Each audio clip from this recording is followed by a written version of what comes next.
Ready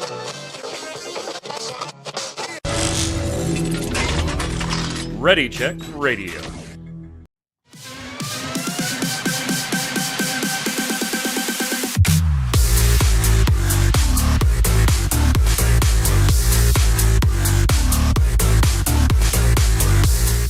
What's up, Internet? It's Thursday. It's 7 p.m. Eastern. That means here on Ready Check Radio, it's time for the Relic Grind, our Final Fantasy XIV Square Enix podcast, where we're going to talk about some Final Fantasy XIV stuff and some Square Enix stuff, all on a podcast. I'm Mike Byrne, your host, as always, and welcome to chat joining us live.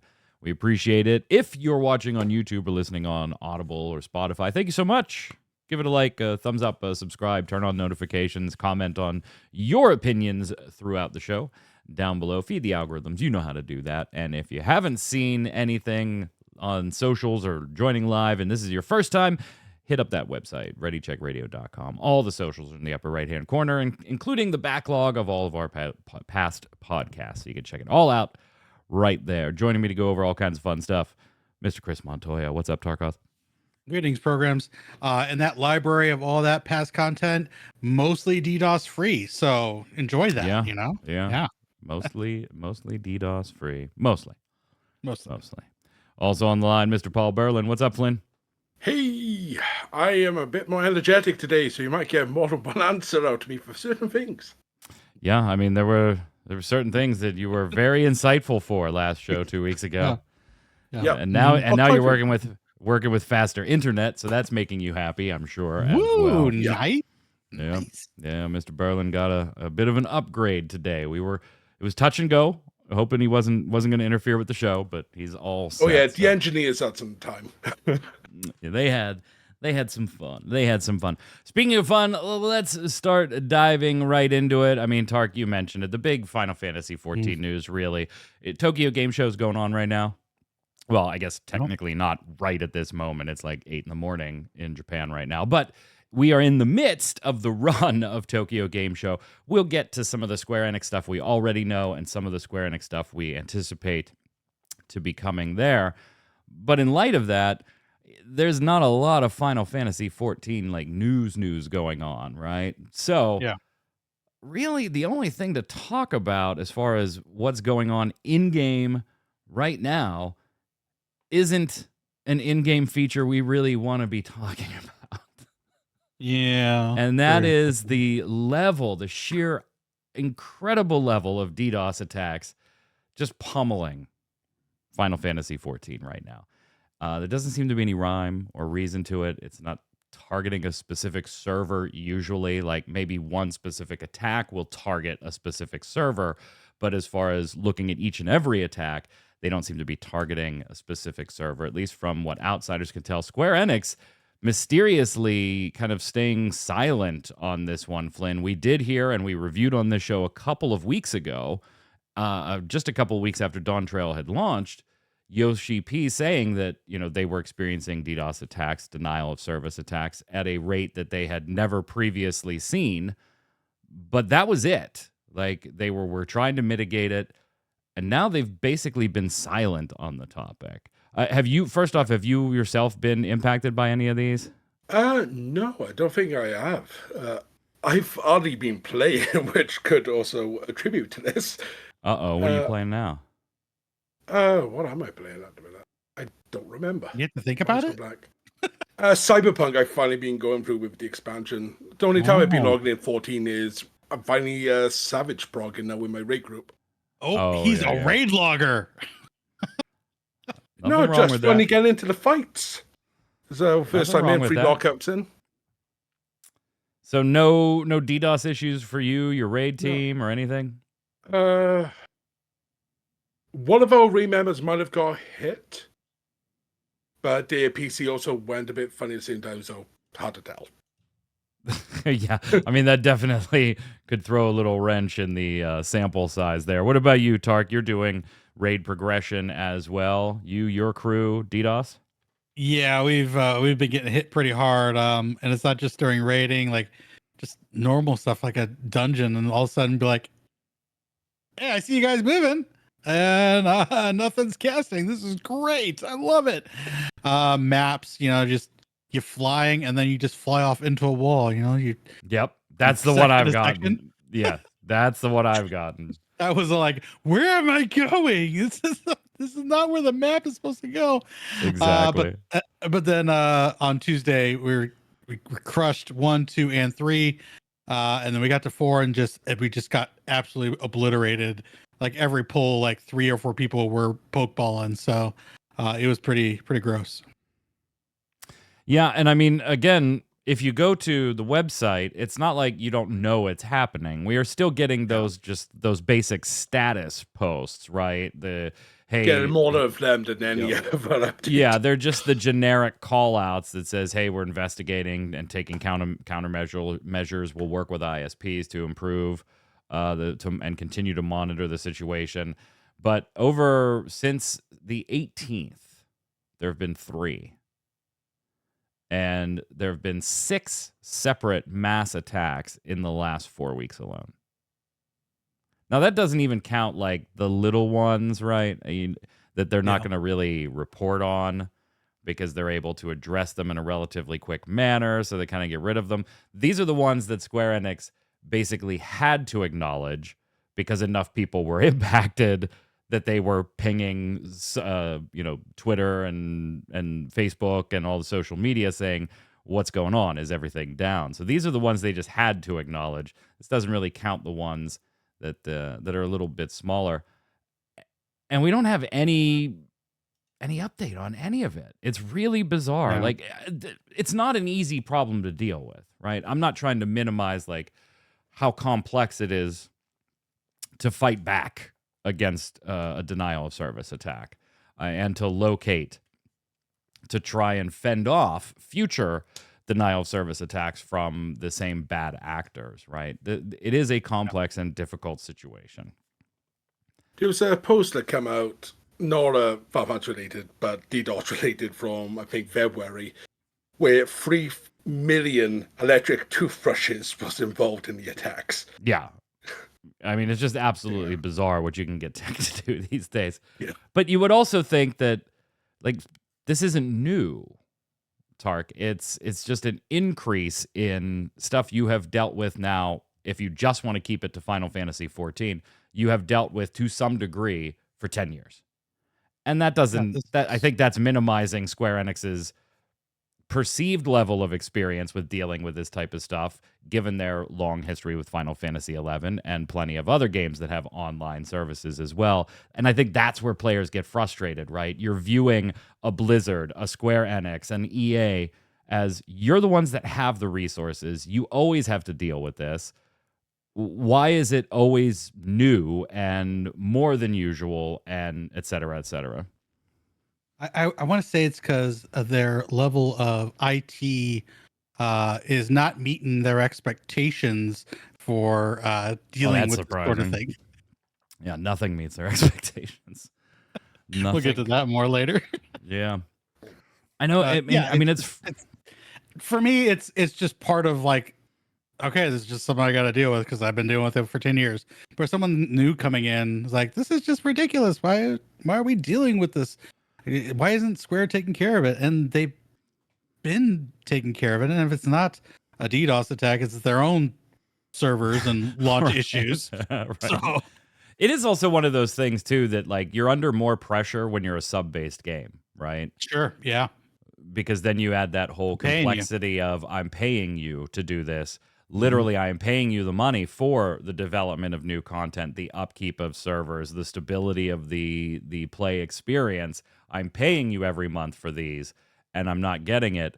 And that's, I think, what we're kind of encroaching on right now, Flynn, where these are expansive enough, hitting enough people, causing issues for a long enough period of time that I would imagine Square Enix is being hit in the support boxes with, what are you going to do credit-wise? Like, there are a lot of people impacted here. I am waiting for here's some free game time just to deal with it. But a lot of the time, as the post you put in notes, it's the ISP that they're subletting from that's getting hit. And of course, yeah. So it's a case of, Square Enix can only do so much if it's the internet provider getting it. Yeah, it's always that is the problem upstream or downstream situation. So we'll hope for more updates. If you're getting impacted, I mean, try to make the best of it, right? What are you going to do? Connect to the light data center. That seems to be stable currently. Oh, see, now you've absolutely cursed it. Now it's going to get attacked before this. I need to get hit. I'm feeling left out. Incoming Yoshi P saying go play other games. There's There's always that. There's always that. Speaking of Yoshi P saying things, Yoshi P did an interview with Sports Illustrated, SI.com. Absolutely weird. Yeah, I know, right? Like back in the day, you had when we were teenagers, right? It was the sports magazine and the once per year swimsuit issue. That's what Sports Illustrated did. That was it. That's all they sold on TV. The membership was for this, and I think maybe they'd throw like a calendar in or something for the swimsuit issue and all that jazz. Now it's like funny. You go to their site and there's guides and tech and reviews, and you're like, okay, come on. But he much sat stuff on the internet. You have to diversify your portfolio. Yeah. Yoshi P sat down with the team, and they talked basically all about Final Fantasy XIV and a little smattering of like Yoshi P himself, with some areas of focus that I think are a little bit interesting. They asked him, Tark, what would you like to improve? What area of the game, Final Fantasy XIV, would you like to improve the most? The game's obviously a success, but what do you want to improve the most? And he said, our main goal for the time being is to incorporate game experiences that players haven't seen before in Final Fantasy XIV. Just continue to expand the world. I kind of think that's a cop-out, right? Like, that's not... Duh. That's like the minimum expectation for an MMO is that you keep adding content and expanding the world in meaningful ways. I really would have been interested, Tark, to hear like, what does Yoshi P think could improve about Final Fantasy XIV? I thought that would have been a really cool point of view, but he totally ducked that one.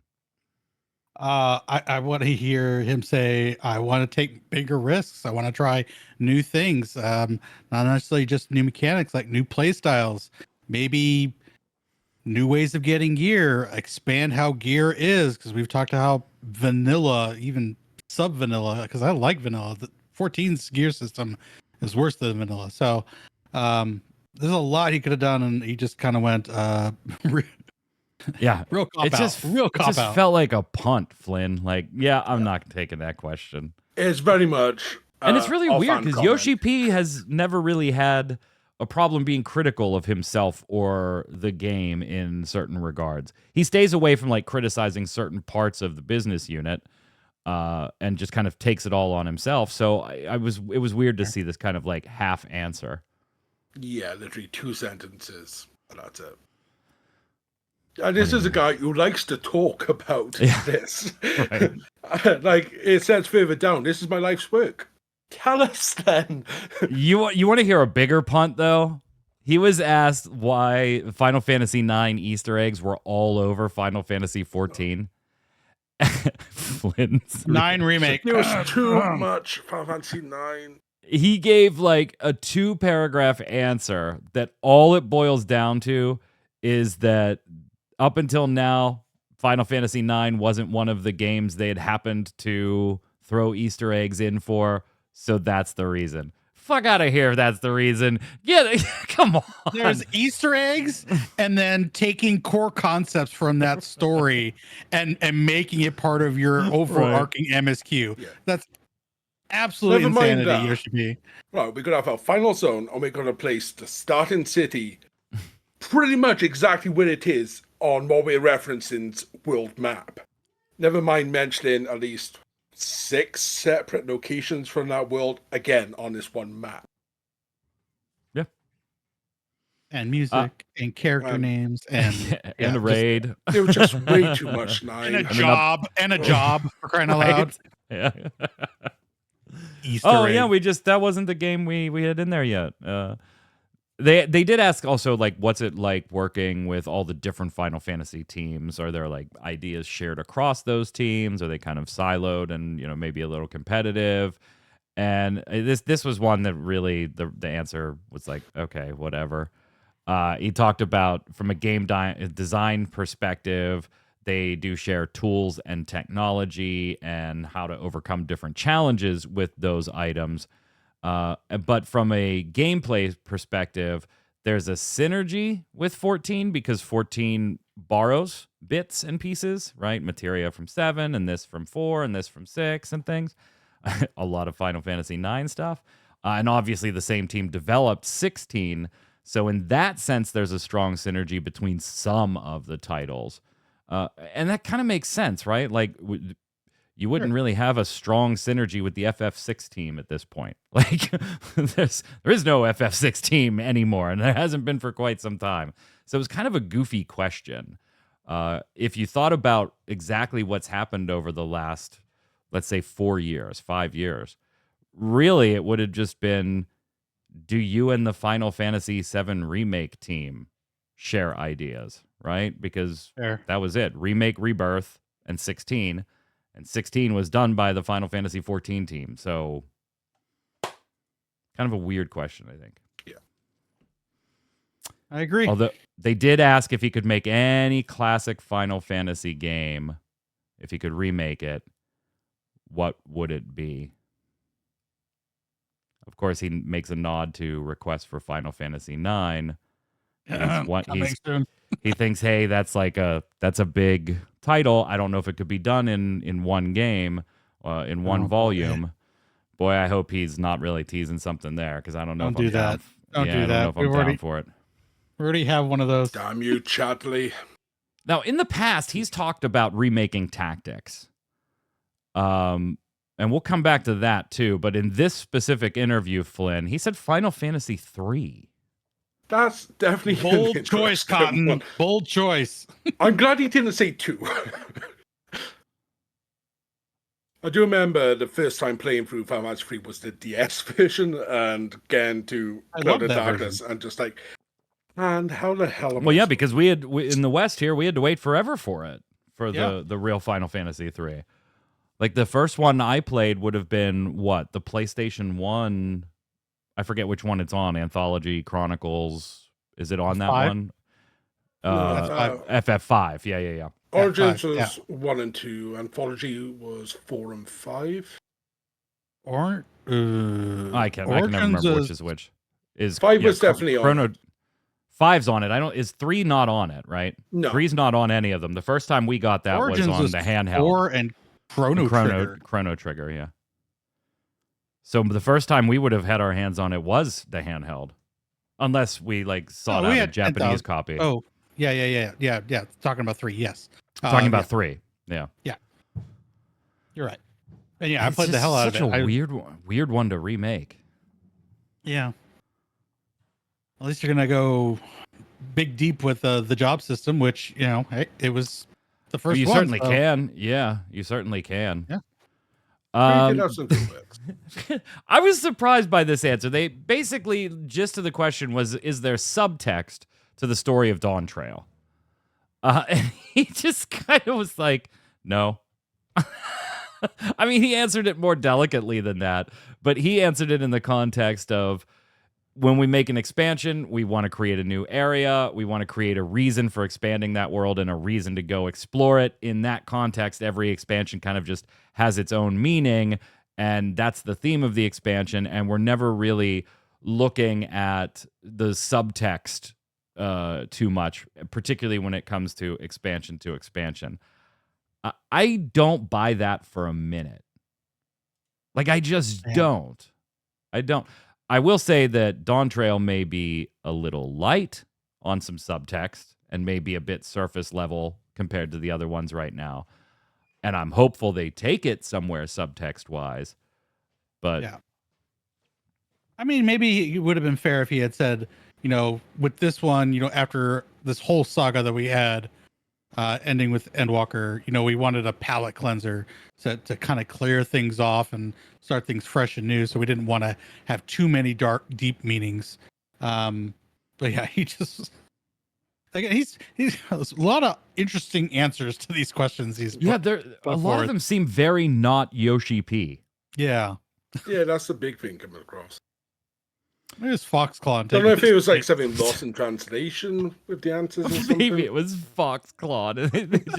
They just got handed them the submitted questions. They were like, "Here, I know it was all through email, so I was like, whoever, you pretend you're Yoshi P for 15 minutes. Fill this out." You've sat next to him often enough at this point.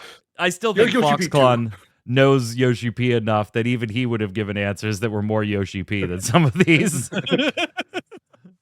What's the future of Final Fantasy XIV? He just wants to continue to expand on it, gain more players, and have people enjoy it. Any news on the Final Fantasy XVI Xbox port?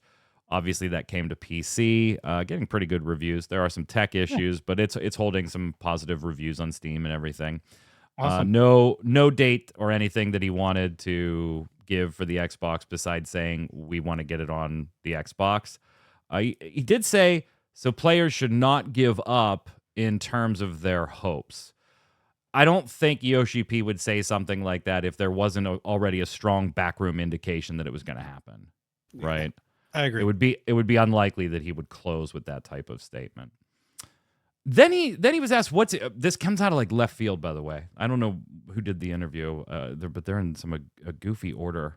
Sometimes. Sports Illustrated did the interview, okay? There's no way this is right. Sports Illustrated did it, and the person is credited to Griff Griffin. There's no way that's a legit person. Griff Griffin.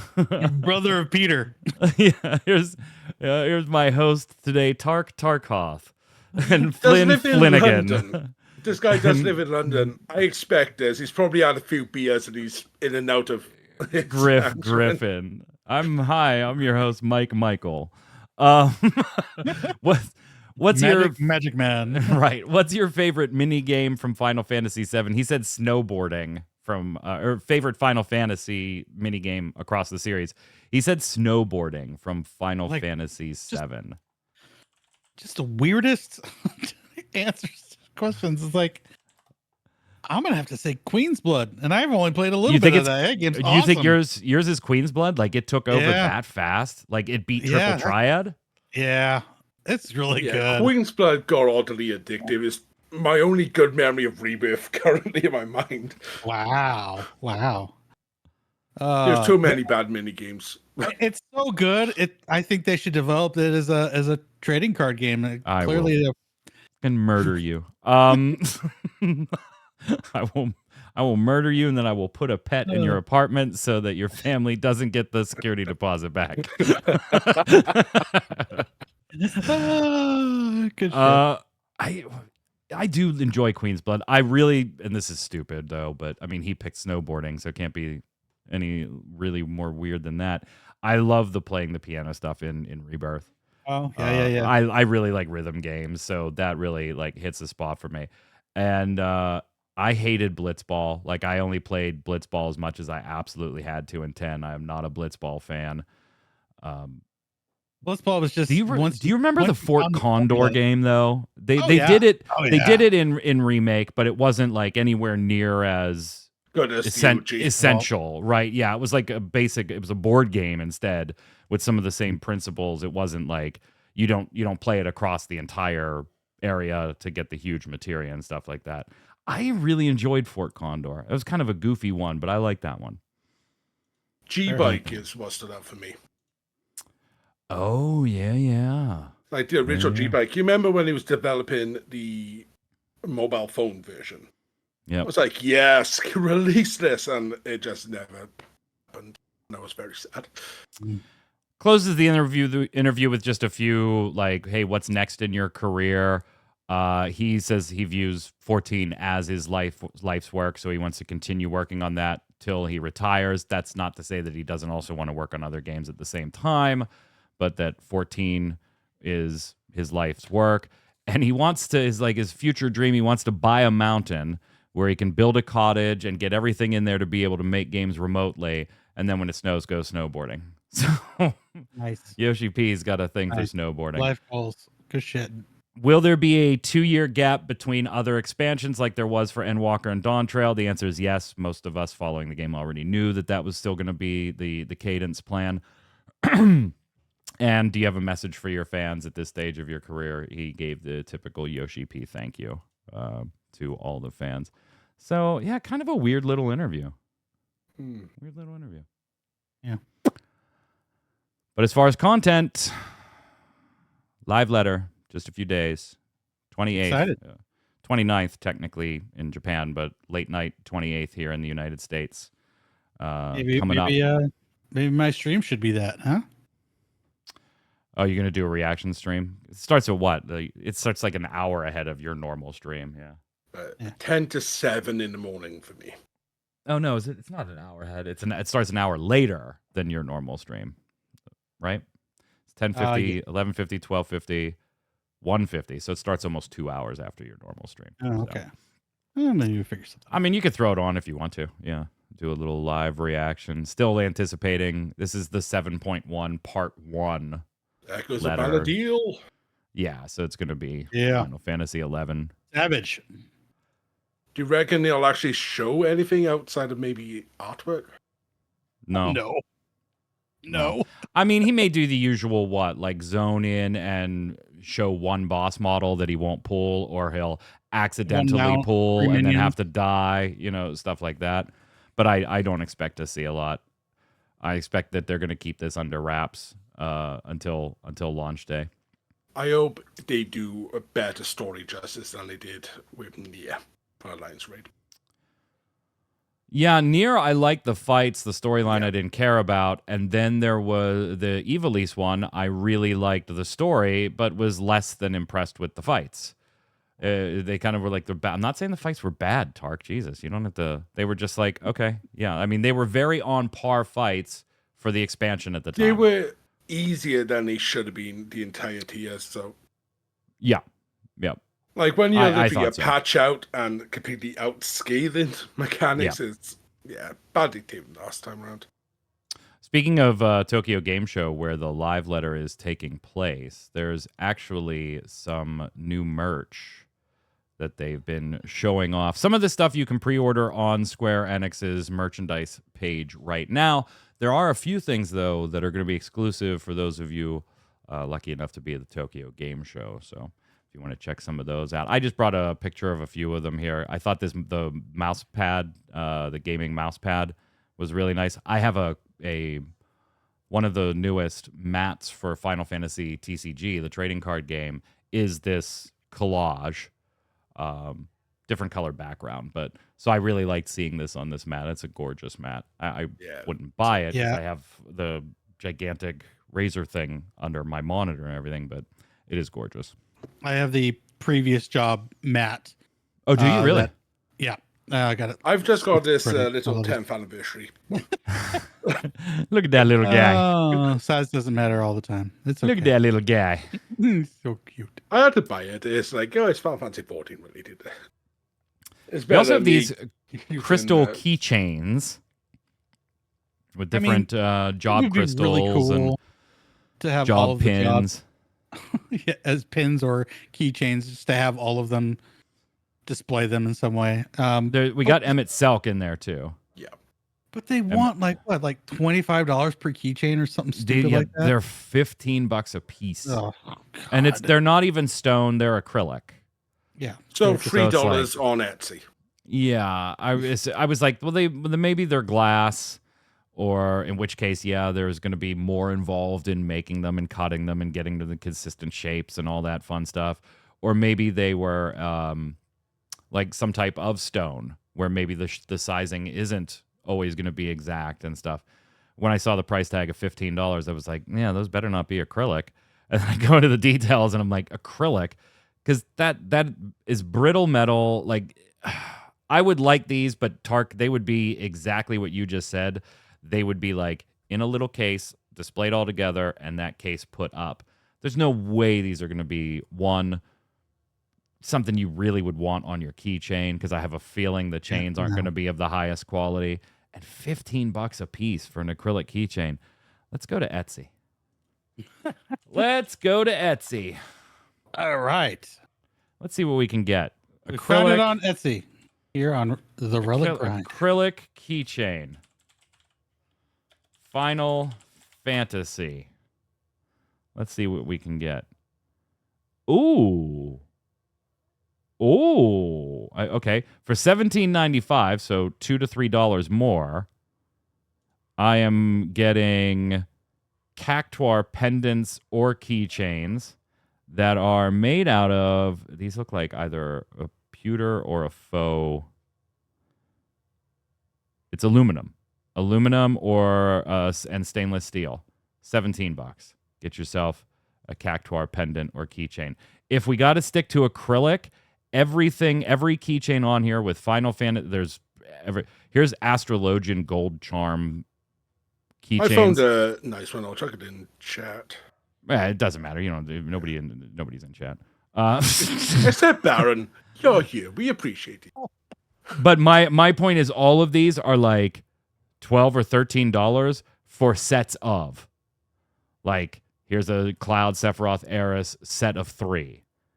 You know, cute little keychains. Yeah. So yeah, the pricing is way off on these things.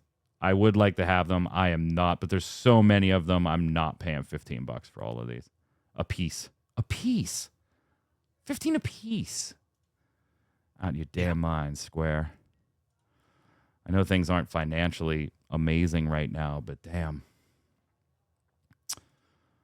Speaking of that, let's slide over and talk about some other Final Fantasy stuff. I had Nats last week, gentlemen. Final Fantasy trading card game Nats. So my son and I went to the last chance qualifier the night before.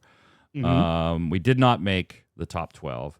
The top 12 went to Nats day 1 on Saturday, and then Nats day 2. Top cut was on Sunday. Tori Kelly, a friend of mine, is the North American champion this year. The top 12 players are invited to Japan for Worlds later this year in December. First, second, third, and fourth get their accommodations and airfare paid. 5 through 12, they have an open invite, but they have to arrange their own travel and everything if they intend on going. So look forward to some Worlds. It was fun. You know, there was day 2 side events. My son and I really, like, once we kind of scrubbed out of the last chance qualifier, it was, let's go see LA. Like, I've been to LA multiple times, but it was his first time. So we did the Hollywood Boulevard, Star Walk. We went to Universal Studios and then also did the Halloween horror houses at Universal Studios in the evening. Like, nice. we just went out and did a ton of shit. So I always love seeing everybody from the FFTCG community. Apparently, some people got COVID who are now coming down with symptoms. So maybe I'm glad I didn't really hang out in day 1 or day 2 of the actual Nats competition.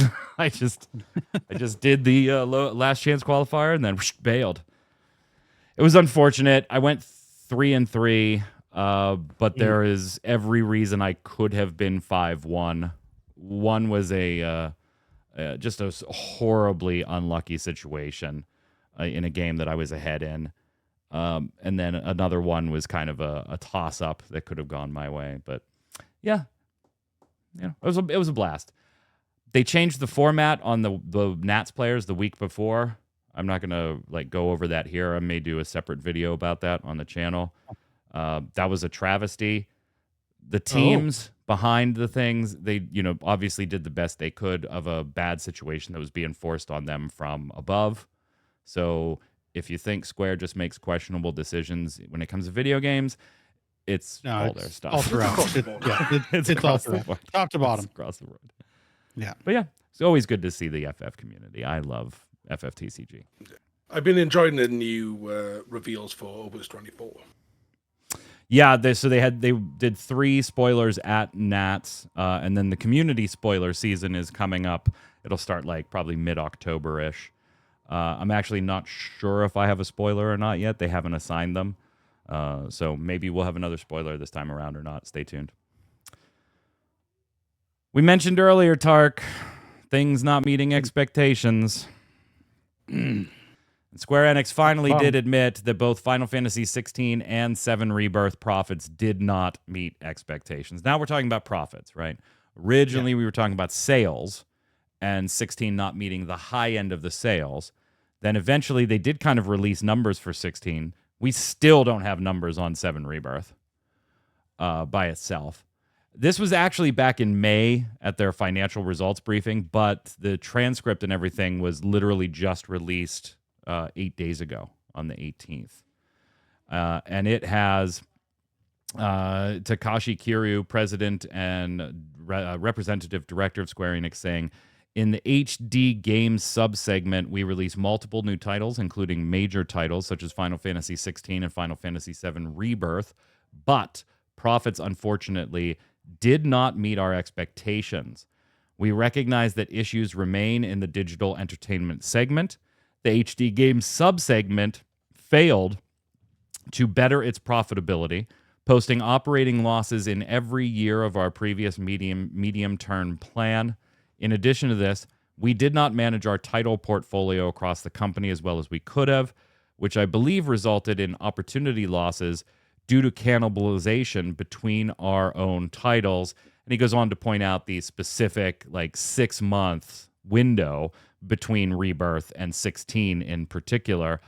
Tark, something we brought up on this show, that these titles are coming, and it wasn't just these. Those were the flagship ones, right? But we also had a number of smaller titles sprinkled in to that 7-month window. And we were like, if you're a Square Enix fan, maybe you're a teenager and you have a part-time job making a little scratch, right? You're probably looking and going, okay, which one am I going to buy? Yeah. Which one do I really want to get? We said the same thing. Yeah, it felt like it was every other week there was a new title. They've made some really dumb decisions. But it does feel now, you know what I mean? If I had a nickel for every time something happened, it feels like if it was we set out with a quarter, we could probably pay for a month's sub at this point with something not meeting expectations. Yeah, I just don't understand how we keep saying did not meet our expectations, and we just still have not had that. Maybe there's something wrong in how we're generating our expectations. That doesn't mean that I think they should have spent the exact same amount they did on Final Fantasy XVI and just expected less. I think when they're building out their expectations, that should be also leading into their budgeting that then is funneled into the project. And I would assume that that's the way they were doing it, because that's the way most businesses would do it. What is the return on investment that we want on this product? What do we have to do to spend to get a product that's going to sell enough to get us that ROI? And are we willing to spend that? And if that number is too big, then we either have to adjust our expectation for return on investment, or talk about putting more money into the front end or taking more money out and adjusting the expectations. That's how budgeting for an investment like that works. I'm so sick, Tark, of hearing this failed to meet expectations, and that's just okay. Obviously, as a for stockholders and stuff like that, it's not. But we get this same line every single time without any type of follow-up on, well, maybe we're not budgeting for projects correctly. Maybe we're overestimating the sales, which is leading to us spending more than we should in development and marketing and everything. And then when that expectation isn't realized, we've lost money or not made enough money to make the project really worth it to begin with. But we did it anyway, so we're in this position now. And they just keep doing it over and over and over. And maybe they still have COVID brain where they think, profits and sales should just keep going up and up and up. But that has all gone away. Everyone's back to work. Everyone's gone. Not everyone has a lot of time to play all your games now. You had too many to begin with. You axed a bunch of them. I mean, I loved most of them. I picked up most of them. I just don't have the time to play them all. But yeah, and if you have a limited amount of spending, cash to spend around, you got to make hard choices. And if it was me, I would have picked Rebirth over 16. Even though I spent, what is it now? $5,400 for the collector's edition on 16. So I think Rebirth is hurting the company a lot more than anything else right now, Flynn. Yeah. I think Rebirth. They've alluded to poor performances.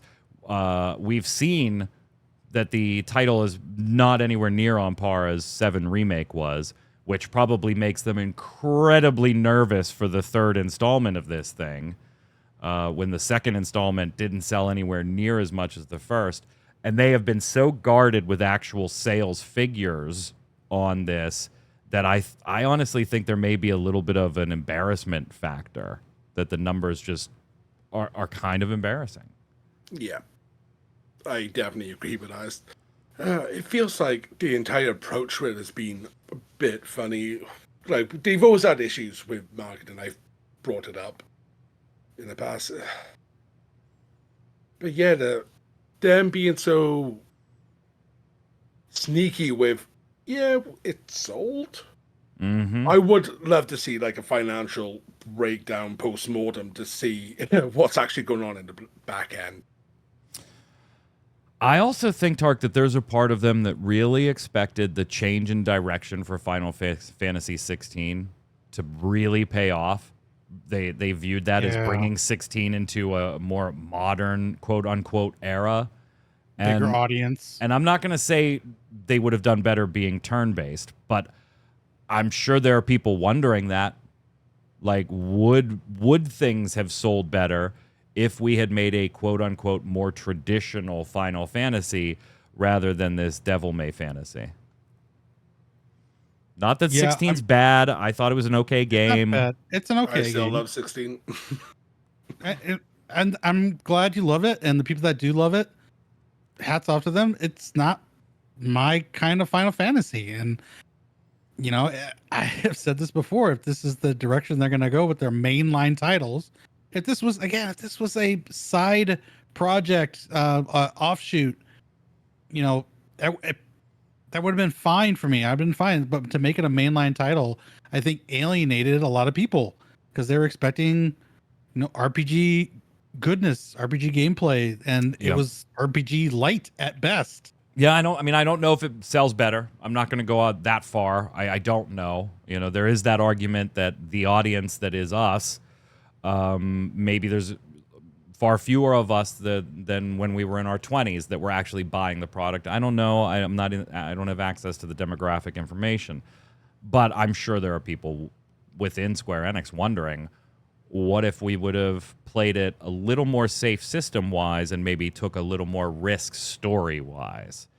Would that have sold better than taking a risk story-wise with a more adult approach and taking a risk by this massive shift to a different gameplay style at the same time? I'm not sure. Something you brought up the other week with like 14 being more of a world expansion and the War Within with WoW being more of a character-driven. And it feels like for the mainline Final Fantasy, if you want a turn-based game, you go to the Yakuza series, which would normally be your more action-based. Yeah. And it's a weird world we're living in right now. Total sidebar, has nothing to do with Square Enix, but both of you saw that Lunar Silver Star Story and Eternal Blue are getting a remake, right? This spring. Yeah. That was has part of my nothing to do with reaction. Square Enix, but I tweeted about it. Oh my God. So stoked. Yeah, so I tore off my breakaway pants and started cheering. No, it was Legacy Arcane that drove me crazy. And I yelled, "Can't touch this." Dun, dun, dun, dun. It was amazing. It was amazing. Speaking of games back in the past, though, we continue to see the Final Fantasy IX rumors. In fact, they've gone a little further now. A scooper, Ryan from Bronx, who has had some stuff in the past on the scoop front, says that the developer for FF9 Remake was originally Zine. That part we knew. The project was moved in-house. Well, we didn't know that they officially were working on FF9, but that's what we thought they were working on. The project moved in-house at Square Enix earlier this year for graphical refinement purposes, and the title looks similar to Memoria Project, which we've talked about on this show, and that development is complete. Also saying the internal delay was not due to a Switch 2 version. And they're claiming that both the 9 remake and the Final Fantasy Tactics remake will be out by next year, 2025. And he's claiming that the unannounced project that Yoshi P referenced and we talked about on the show a while ago, that Creative Studio 3 was working on is the Final Fantasy Tactics. His quote at the time was that we're also working on a smaller but unannounced project. Some people may think that we're going to be on the defensive, focusing mainly on our mainstay Final Fantasy XIV, but Creative Studio 3 will continue to take on challenges. And he had said in the past he wants to do tactics. So those are the rumors that it is done and in the bag, and we will see it this year. I'm sorry. This year being 2025, this upcoming year. If Creative 3 is doing a tactics remaster or remake or whatever they want to call it, to call that not large scale is also baffling. Like, who's putting out these messages for Yoshi P? Like, that is massive. Like, that's gonna sell like gangbusters as long as right, but it's not a large scale game. I think is the point there. The amount of our time investment. Yeah, and not to call it hours in that game. Yeah, not to call the development of something like that easy, but when looking at developing a Final Fantasy IX remake or a 7 remake or Final Fantasy 14 or 16, it is certainly an easier project, and I think that's more what he was probably referring to in being smaller. Good. I hope both of those are true. I really do. Yeah. I know, Flynn, you are just like over the moon for this. I'm looking forward to this, but Flynn... No, Final Fantasy IX by itself, I'm all No, I'm talking about Neo. Fantasia Neo. Oh, dude. Oh, yes. It looks so freaking good. Hell yes. Gave me my so dioramas looking fancy as anything. I'm just glad it's out of purgatory. Yes. I mean, I'm certainly interested in it. But you guys are crazy pumped for this one. Dude, you can pre-order it now, $50. Comes out December 5th. And it has all the... That's my Christmas present from you this year. There you go. During the state of play, I was like, you know what would be really nice if this had a physical edition. That would be swell. And not even 2 hours after that, there was a tweet. Hey, by the way, there's a physical edition. So I am taking credit for putting that out in the universe and making that happen. You probably should. Did your wallet just start levitating in front of you right as soon as you saw it?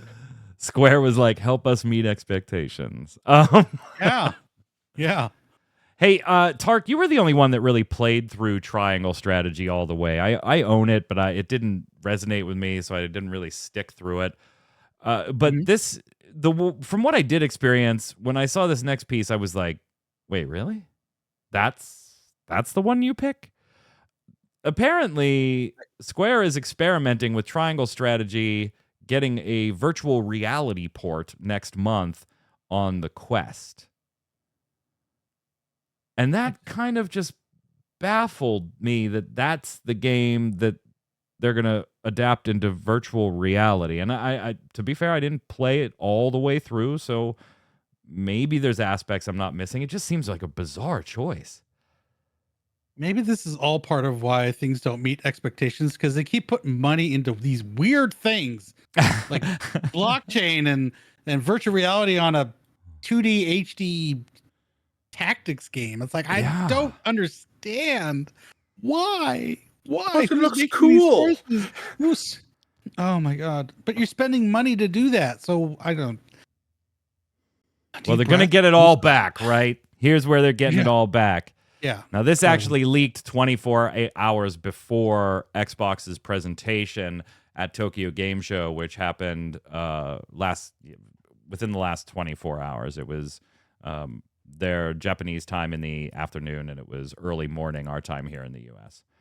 So this the Pixel remaster coming to Xbox leaked. It actually accidentally showed up on the Xbox Blade page, this landing page.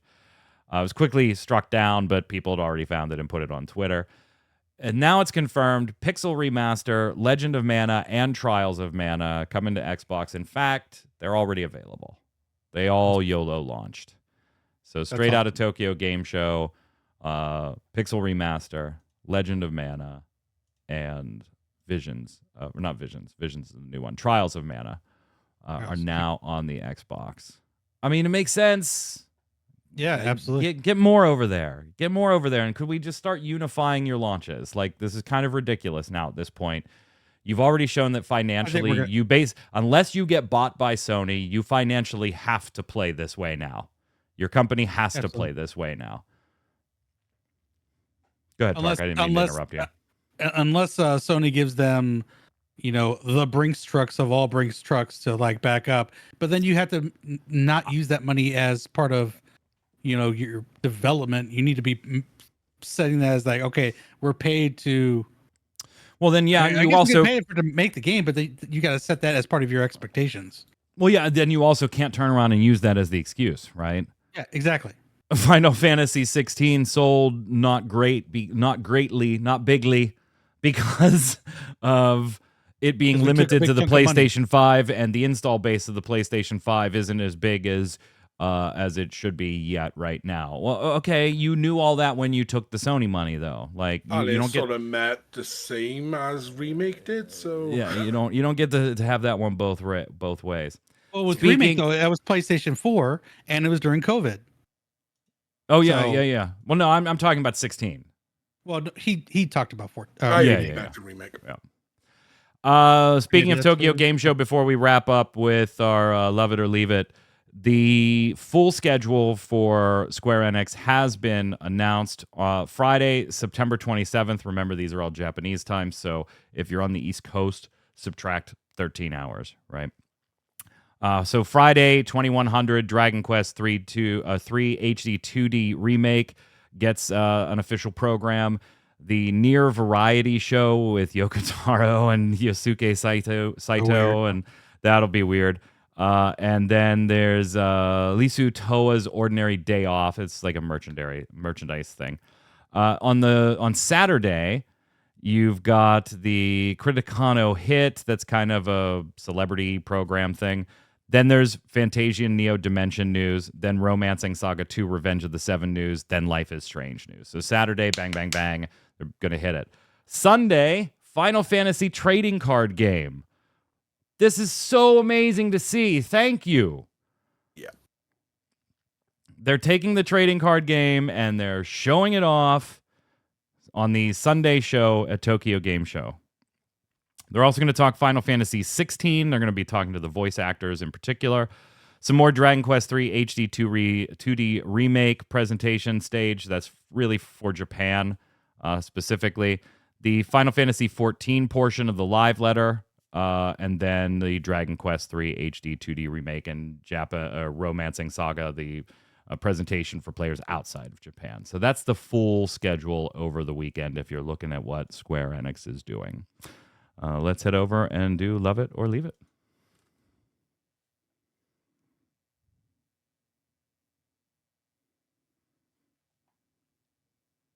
Love It or Leave It is the way we end every episode of the Relic Grind here. It's where I give you something Square Enix related. Could be a feature in a game, a new game, something they've done or said, or something just tangentially related to Square Enix. And you tell me whether you love it, want more of it, or leave it, cast it aside, never to be seen again. There's no fence sitting here. Now, I don't want to tie this one to a specific game. I think Triangle Strategy is a weird one to have chosen. But set the game specific aside, gentlemen. Square Enix messing with virtual reality right now at all. Love it or leave it, Tark. Even though I joked around that, why are they messing with things? It's their choice of things that I have a problem with. The fact of VR, I prefer VR than them messing with blockchain. So I'm going to say love it. That sounded like love it over the alternative. Yes. As if only one will happen. Go ahead, Flynn. It's a love it for me. Power Wash Simulator VR was pretty cool. Triangle Strategy looks interesting to me, to my tactic style brain. I want to see some unique experiences and see what happens for it. I have some bad news for you. Did you guys see that there was actually a report this week too that and they used Power Wash Simulator as the study product at the Oxford University? A small improvement in moods by over 70% of the study's participants while they were playing Power Wash Simulator. Wow. Yep, I believe it. I mellow out so much of that game. On the VR... Go ahead. I was gonna say, Flynn, when you did the VR Power Wash Simulator, you weren't actually playing the game; you were actually washing my car. So thank you, appreciate that. Somehow doing it from the UK to America. On the VR front, I got to leave it. To me, this company is not in any type of condition right now to be experimenting. Fair. And my thought process here is, let's say you created the best VR game ever, whether it was a remake of something from your library or something totally new, doesn't matter. You created the best, unequivocally, everybody agreed it was the best VR game ever created. The install base of VR software or hardware is nowhere near big enough to recoup the investment that would be necessary to make the best VR game that's ever existed. So by experimenting in this particular field, you are, in my opinion, you are exacerbating the problem you blamed the PlayStation 5 for. The install audience for VR is even smaller than that. And yeah, maybe it costs you less to develop, but we are still talking about big dollars.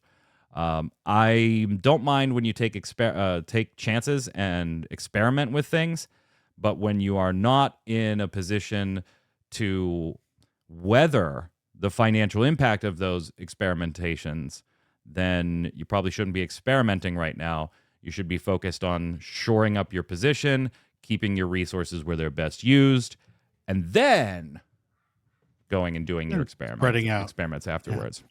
Just my opinion. Let us know what you think in the comments below. Let us know what you think in the comments below.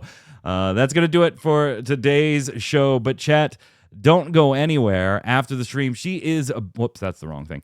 She is back. It's Faye. How are you, Faye?